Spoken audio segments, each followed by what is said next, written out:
It's about 1 in the afternoon, on Monday in January, around 3 hours earlier than I ought to be home. I'm on my couch, work clothes half peeled off. My face is a mess of snot and tears and ruined mascara. And I'm blindly trying to punch a number into my smartphone, but my hands are shaking, and if it was really smart, it would know what I need in this moment, and it would give it to me. I compose myself sufficiently enough to punch in the number, and I fidget while I wait. Catherine answers, and they fired me. They fired me. My replacement was there before they even delivered the news. I can't stand these self-righteous wolves. What am I going to do? What am I going to do? Jobs that work around my single-parent schedule and also pay me enough to afford my son's special needs are pretty hard to come by. The first thing I did when I got home was call my big sister, Catherine, because that's what you do when there's a crisis. You call Catherine. She knows what to do about everything. She listens patiently as I spew, and then in true Catherine fashion comes back with, good. It's good to get the emotion out. Now, give yourself about 5 more minutes of self-righteous fury, then go do something that makes you breathe. Walk, swim, yoga, whatever. Your breath will make it better. You'll be able to respond from a better place then. I'm infinitely more calm just to have her there, listening, validating my feelings. We end the call with her assuring me, it'll be okay, Lara. It'll be okay. She's right, of course. My breath does help. I'm a yoga teacher. I know this. But my emotions get the best of me sometimes, and I forget. After about an hour in the pool, letting the water cool my anger, I come back upstairs and I compose a very articulate email to the big boss expressing my disappointment and frustration with how the situation was handled, and he responds with an apology, and I think, I hated that job anyway. It's probably for the best, and things probably really will be okay. I mean, what else can they be, right? I'm the youngest of 3 children in a family of 4 women, and while my mother and I are close, and she's lovely and amazing in all of her own ways, it's really been Catherine who's always been the matriarch in the family. Not a single major life decision has ever been made by my mother, my middle sister Susan, or me without first passing it through Catherine for perspective. She's the public face of our family. She's the voice of diplomacy. She's the one who speaks at important events like weddings and retirements and funerals. And, she's the glue that holds our family together. And 7 years my senior, she's always been more like a mother to me than a sibling. Though in recent years we've been working toward more equal footing. But still, I'm considered the emotional one, the drama queen, primarily by her. And that perception can sometimes lead to a little bit of tension. Times like 3 Mondays after that call, when another call comes in, and I'm told, Catherine is dead. And I find myself swimming in an ocean of shock, which segues into panic.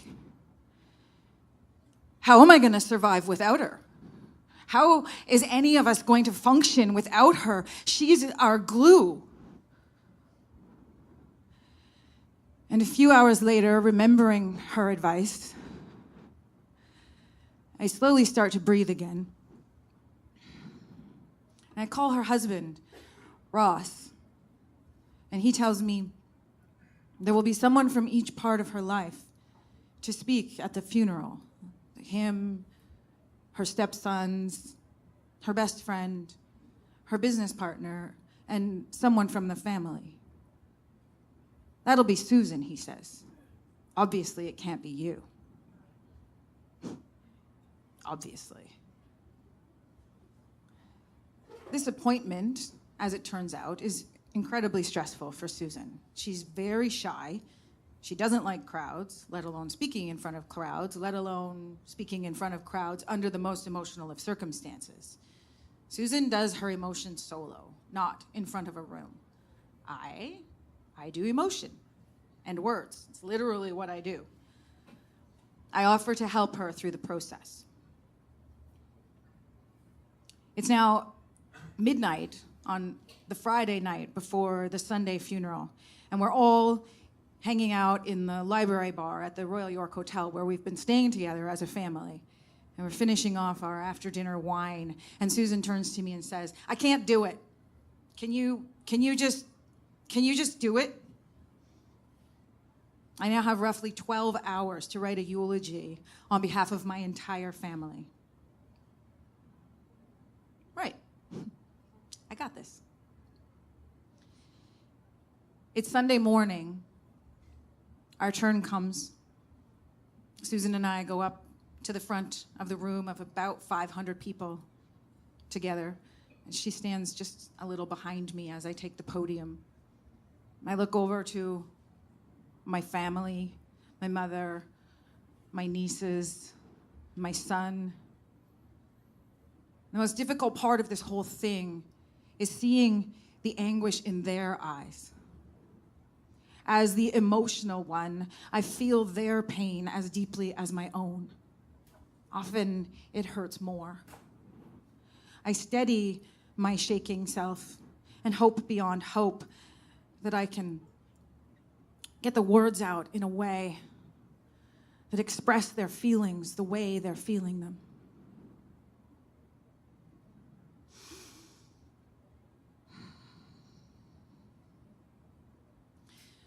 How do you do justice to a woman as extraordinary as Catherine?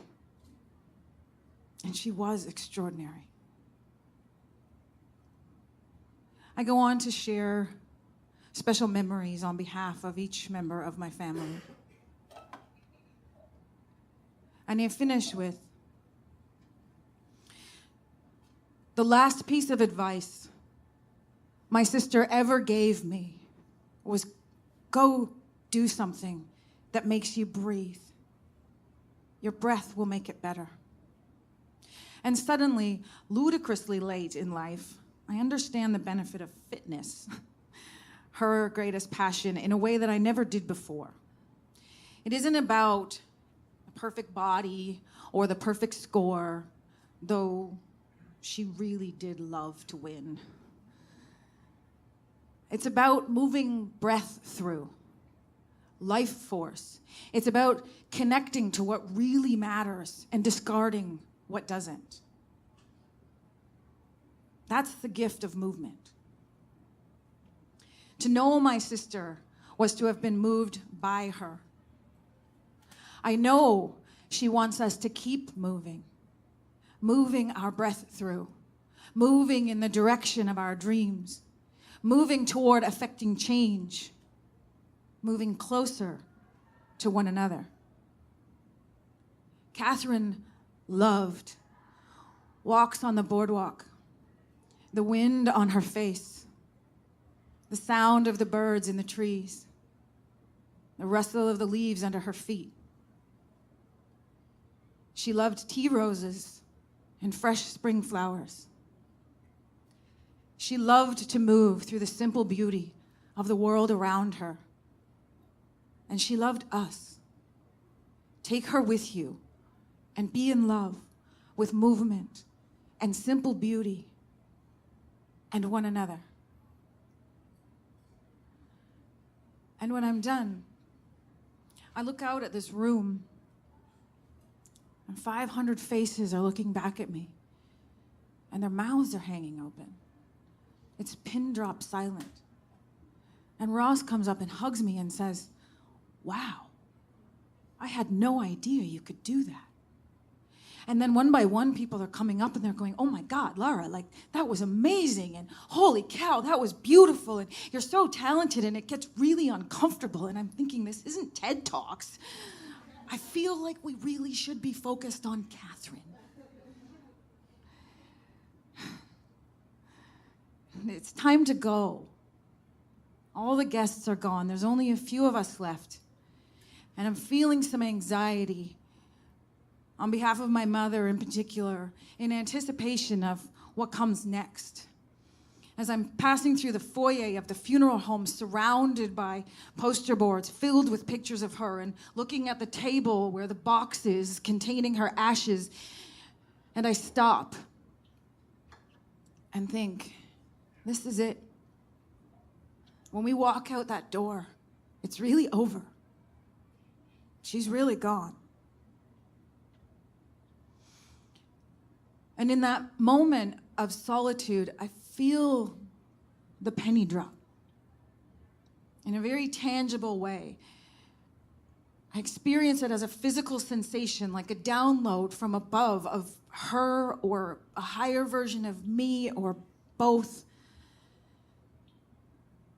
Like a river rushing through my veins, but not madly, like cleansing, just cleansing. And a sense of absolute calm comes over me. And I understand I am wholly changed. My consciousness profoundly altered. And I understand sometimes the thing that destroys us is the thing that sets us free. Thank you.